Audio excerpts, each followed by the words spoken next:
Time to revisit the 330. Gonna go through this thing and get it running, this time for real. Obviously I want to totally tear this engine apart someday and rebuild it, but this is just for fun. Get it running, do a little better job than we did the first time around. Let's pull this dipstick and see what it looks like in there. Ooh, yeah. Nice and goopy.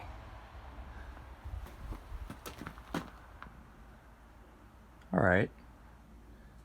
It's obviously slow because it's 20-something degrees outside, but it has some in there.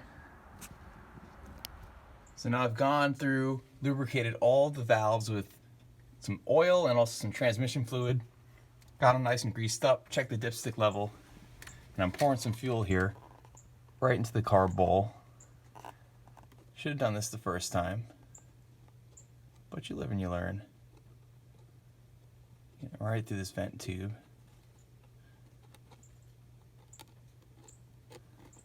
And now I've completely filled the bowl because you can see it to start to come out the top right here. So it's full. Let's give it a crank. Let's see what the old girl can do. Now what's really cool about this car, among many things, even the light here still works.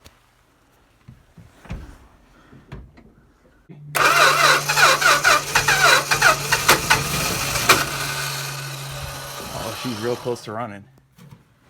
First crank up, part 2 for the 1963 Dodge 330.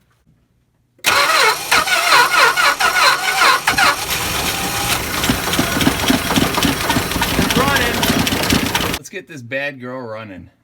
She's laid dormant for long enough.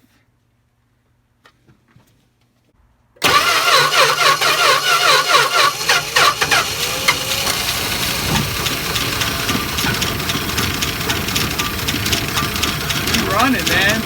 He is running. Yeah! Too much gas. It is running though. Oh man, this is so cool.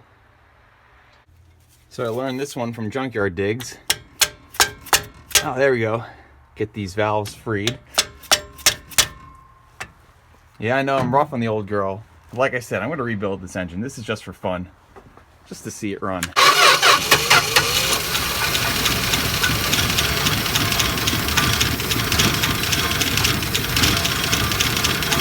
Old mama is running, man. Yeah!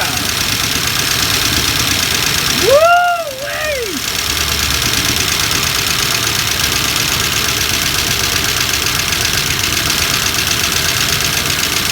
Listen to that valve clatter. Oh, we got a dead valve here. Let's cut it off.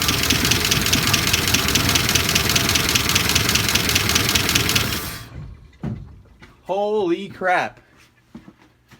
She's a runner. Nice. So, exhaust intake, exhaust intake. So, this intake valve here moves, which by hitting on the hammer, I don't know if you can see it, but it is bouncing. I can feel it moving. Problem is, I think we've got a wiped cam lobe there because as I get it running, you'll see it's not pushing down. The push rod is not pushing down this valve. So let's get her going one more time. Do it the old jump across the starter relay way.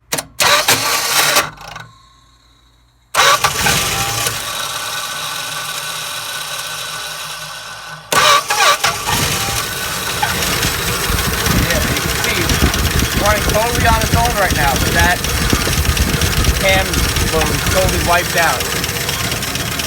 Good job, Slant 6.